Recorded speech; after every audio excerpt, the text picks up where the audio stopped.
हल्कू ने आकर स्त्री से कहा, सहना आया है, लाओ जो रुपए रखे हैं उसे दे दूं, किसी तरह गला तो छूटे। मुन्नी झाड़ू लगा रही थी, पीछे फिरकर बोली, 3 ही रुपये हैं, दे देंगे तो कमल कहाँ से आवेगा? माघ पूस की रात हार में कैसे कटेगी? उससे कह दो फसल पर रुपये दे देंगे, अभी नहीं। हल्कू एक क्षण अनिश्चित दशा में खड़ा रहा। पूस सिर पर आ गया। कम्बल के बिना हार में रात को वह किसी तरह नहीं सो सकता, मगर सहना मानेगा नहीं। घुड़कियां जमाएगा, गालियां देगा। बला से जाड़ों मरेंगे, बला तो सिर से टल जाएगी। यह सोचता हुआ वह अपना भारी भरकम डील लिए हुए, जो उसके नाम को झूठ सिद्ध करता था, स्त्री के समीप आ गया और खुशामद करके बोला, ला दे दे, भला तो छूटे। कम्बल के लिए कोई दूसरा उपाय सोचूंगा। मुन्नी उसके पास से दूर हट गई और आंखें तरेरते हुए बोली, कर चुके दूसरा उपाय। जरा सुनूं, कौन उपाय करोगे? कोई खैरात दे देगा कम्बल? ना जाने कितनी बाकी है जो किसी तरह चुकने की नहीं आती। मैं कहती हूँ तुम क्यों नहीं खेती छोड़ देते? मरमर काम करो, उपज हो तो बाकी दे दो। चलो छुट्टी हुई, बाकी चुकाने के लिए ही तो हमारा जन्म हुआ है। पेट के लिए मजूरी करो, ऐसी खेती से बाज आए। मैं रुपए ना दूंगी, ना दूंगी। हल्कू उदास होकर बोला, तो क्या गाली खाऊं? मुन्नी ने तड़प कर कहा, गाली क्यों देगा? क्या उसका राज है? मगर यह कहने के साथ ही उसकी तनी हुई भौहें ढीली पड़ गईं। हल्कू के उस वाक्य में जो कठोर सत्य था, मानो एक भीषण जंतु की भांति उसे घूर रहा था। उसने जाकर आले पर से रुपए निकाले और हल्कू के हाथ पर रख दिए। फिर बोली, तुम छोड़ दो अब की ये खेती। मजूरी में सुख से एक रोटी तो खाने को मिलेगी, किसी की धौंस तो न रहेगी। अच्छी खेती है, मजूरी करके लाओ, वो उसी में झोंक दो, उस पर से धौंस। हल्कू ने रुपए लिए और इस तरह बाहर चला मानो अपना हृदय निकालकर देने जा रहा हो। उसने मजूरी से एक एक पैसा काट काट कर 3 रुपए कम्बल के लिए जमा किए थे। वह आज निकले जा रहे थे। एक एक पग के साथ उसका मस्तक दीनता के भार से दबा जा रहा था। पूस की रात। विवेक कुमार श्रीवास्तव के चैनल में आप सभी का स्वागत है। इस वीडियो को देखने के साथ साथ हमारे चैनल को सब्सक्राइब करें और बेल आइकन दबाएं। पूस की रात आकाश में तारे ठिठुरते हुए मालूम होते थे। हल्कू अपने खेत के किनारे ऊख के पत्तों की एक छतरी के नीचे बांस के खटोले पर अपनी पुरानी गाढ़े की चादर ओढ़े कांप रहा था। खाट के नीचे उसका संगी कुत्ता जबरा पेट में मुंह डाले सर्दी से कूं कूं कर रहा था। 2 में से एक को भी नींद न आती थी।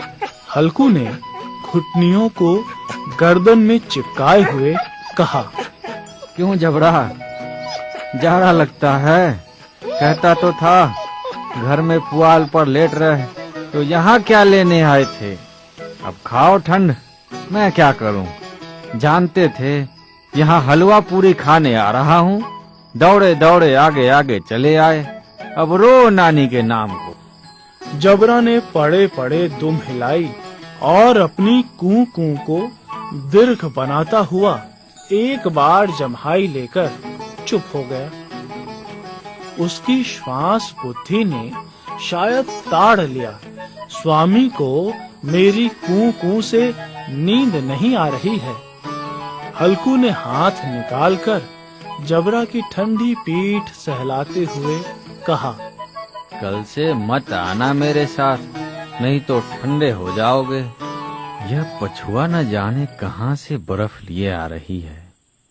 उठूं, फिर एक चीलम भरूं, किसी तरह रात तो कटे।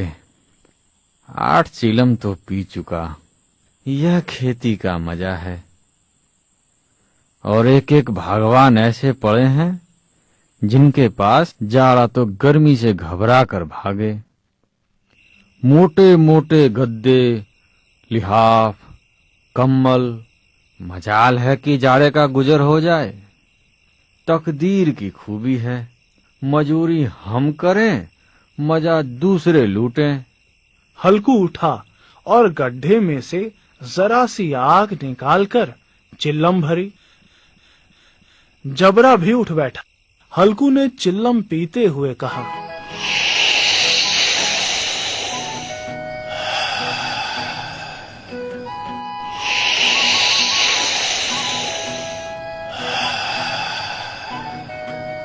पिएगा चिलम? जाड़ा तो क्या जाता है, जरा मन बहल जाता है। जबरा ने उसके मुंह की ओर प्रेम से छलकती हुई आंखों से देखा।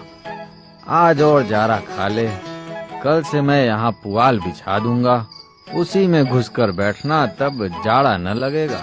चिल्लम पीकर हल्कू फिर लेटा और निश्चय करके लेटा कि चाहे कुछ हो अब की सो जाऊंगा। पर एक ही क्षण में उसके हृदय में कंपन होने लगी। कभी इस करवट लेटता, कभी उस करवट, पर जाड़ा किसी पिशाच की भांति उसकी छाती को दबाए हुए था। जब किसी तरह न रहा गया तो उसने जबरा को धीरे से उठाया और उसके सिर को थपथपाकर उसे अपनी गोद में सुला लिया। कुत्ते की देह से जाने कैसी दुर्गंध आ रही थी, पर वह उसे अपनी गोद में चिपटाए हुए ऐसे सुख का अनुभव कर रहा था जो इधर महीनों में उसे न मिला था।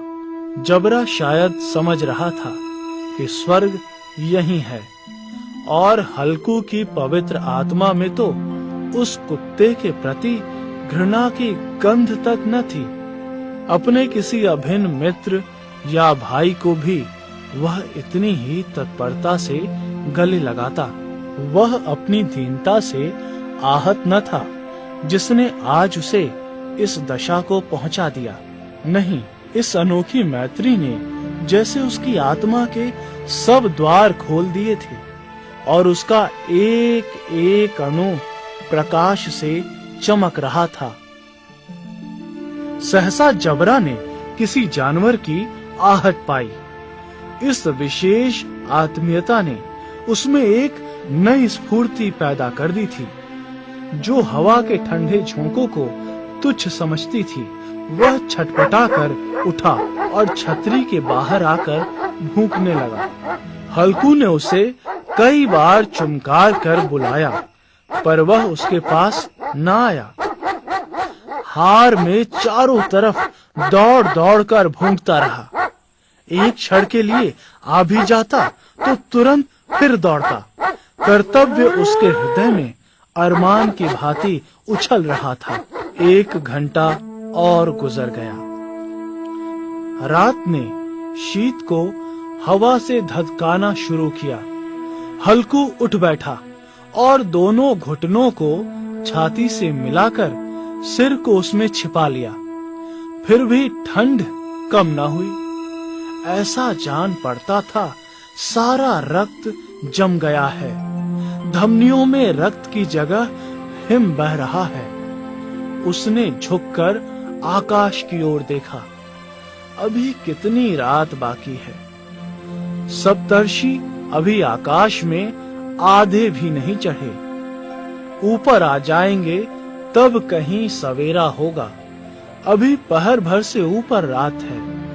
हल्कू के खेत से कोई 1 गोली के टप्पे पर आमों का बाग था। पतझड़ शुरू हो गई थी। बाग में पत्तियों का ढेर लगा हुआ था। हल्कू ने सोचा चलकर पत्तियां बटोरूं और उन्हें जलाकर खूब तापूं। रात को कोई मुझे पत्तियां बटोरते देखे तो समझे कोई भूत है, कौन जाने कोई जानवर ही छिपा बैठा हो। मगर अब तो बैठे नहीं रहा जाता। उसने पास के अरहर के खेत में जाकर कई पौधे उखाड़ लिए और उनका एक झाड़ू बनाकर हाथ में सुलगाता हुआ उपला लिए बगीचे की तरफ चला। जबरा ने उसे आते देखा तो पास आया और दुम हिलाने लगा। हल्कू ने कहा, अब तो नहीं रहा जाता जबरू, चलो बगीचे में पत्तियां बटोर कर तापे, कांटे हो जाएंगे तो फिर आकर सोएंगे, अभी तो रात बहुत है। जबरा ने कूं कूं करके सहमति प्रकट की और आगे आगे बगीचे की ओर चला। बगीचे में खूब अंधेरा छाया हुआ था और अंधकार में निर्दय पवन पत्तियों को कुचलता हुआ चला जाता था। वृक्षों से ओस की बूंदें टप टप नीचे टपक रही थीं। एकाएक एक झोंका मेहंदी के फूलों की खुशबू लिए हुए आया। हल्कू ने कहा, कैसी अच्छी महक आई जबरू, तुम्हारी नाक में भी सुगंध आ रही है। जबरा को कहीं जमीन पर एक हड्डी पड़ी मिल गई थी, उसे चिचोड़ रहा था। हल्कू ने आग जमीन पर रख दी और पत्तियां बटोरने लगा। जरा देर में पत्तियों का पहाड़ खड़ा कर रहा था। इसी अलाव में वह ठंड को जलाकर भस्म कर देगा। थोड़ी देर में अलाव जल उठा। उसकी लौ ऊपर वाले वृक्ष की पत्तियों को छू छू कर भागने लगी। उस स्थिर प्रकाश में बगीचों के विशाल वृक्ष ऐसे मालूम होते थे मानो उस अथाह अंधकार को अपने सिरों पर संभाले हुए हों। अंधकार के उस अनंत सागर में यह प्रकाश एक नौका के समान हिलता मचलता हुआ जान पड़ता था। हल्कू अलाव के सामने बैठा आग ताप रहा था।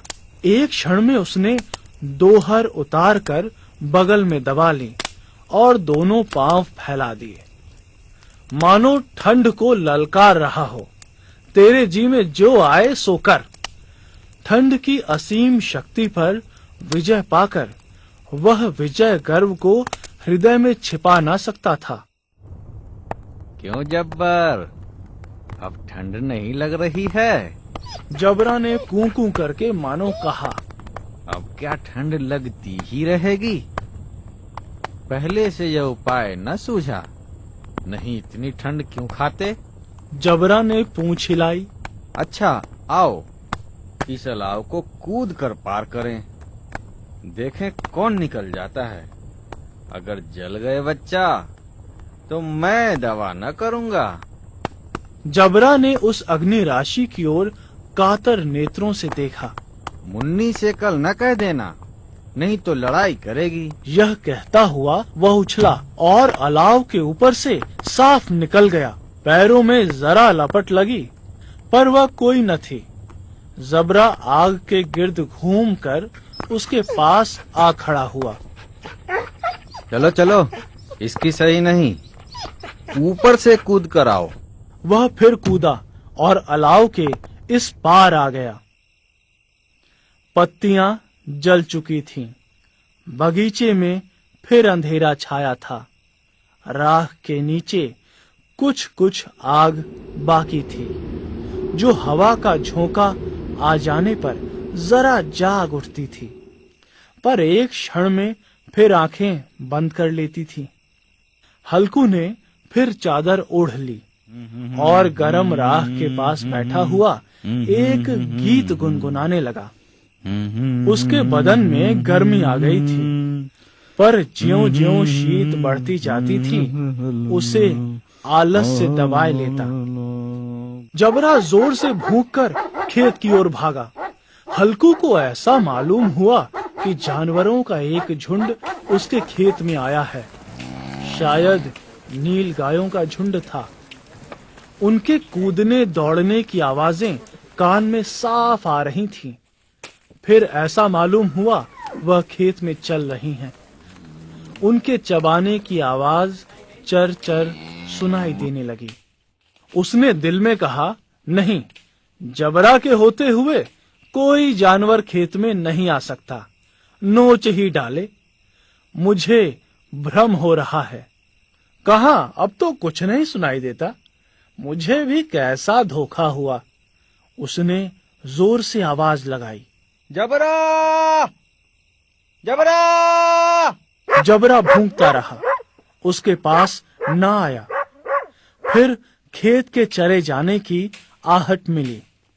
अब वह अपने को धोखा न दे सका। उसे अपनी जगह से हिलना जहर लग रहा था। कैसा दंदाया हुआ बैठा था। इस जाड़े पाले में खेत में जाना, जानवरों के पीछे दौड़ना असूझ जान पड़ा। वह अपनी जगह से न हिला। उसने जोर से आवाज लगाई, लिहो, लिहो, लिहो। जबरा भूख उठा। जानवर खेत चर रहे थे। फसल तैयार है। कैसी अच्छी खेती थी, पर ये दुष्ट जानवर उसका सर्वनाश किए डालते हैं। हल्कू पक्का इरादा करके उठा और 2-3 कदम चला, पर एकाएक हवा का ऐसा ठंडा चुभने वाला बिच्छू के डंक का सा झोंका लगा कि वह फिर बुझते हुए अलाव के पास आ बैठा और राख को कुरेद कर अपनी ठंडी देह को गरमाने लगा। जबरा अपना गला फाड़े डालता था। नीलगायें खेत का सफाया किए डालती थीं और हल्कू गरम राख के पास शांत बैठा हुआ था। अकर्मण्यता ने रस्सियों की भांति उसे चारों तरफ से जकड़ रखा था। उसी राख के पास गरम जमीन पर वह चादर ओढ़कर सो गया। सवेरे जब उसकी नींद खुली, तब चारों तरफ धूप फैल गई थी और मुन्नी कह रही थी, क्या आज सोते ही रहोगे? तुम यहाँ आकर रम गए और उधर सारा खेत चौपट हो गया। हल्कू ने उठकर कहा, क्या तू खेत से होकर आ रही है? मुन्नी बोली, हाँ, सारे खेत का सत्यानाश हो गया। भला ऐसा भी कोई सोता है? तुम्हारे यहाँ मड़ैया डालने से क्या हुआ? मैं मरते मरते बचा, तुझे अपने खेत की पड़ी है। पेट में ऐसा दर्द हुआ कि मैं ही जानता हूँ। दोनों फिर खेत की डांड पर आए। देखा, सारा खेत रौंदा पड़ा हुआ है और जबरा मड़ैया के नीचे चित लेटा है, मानो प्राण ही न हो। दोनों खेत की दशा देख रहे थे। मुन्नी के मुख पर उदासी छाई थी, पर हल्कू प्रसन्न था। अब मजूरी करके माल गुजारी भरनी पड़ेगी। रात की ठंड में यहाँ सोना तो न पड़ेगा। और वीडियोस देखने के लिए हमारे वीडियो को लाइक करें, चैनल को सब्सक्राइब करें और बेल आइकन जरूर दबाएं।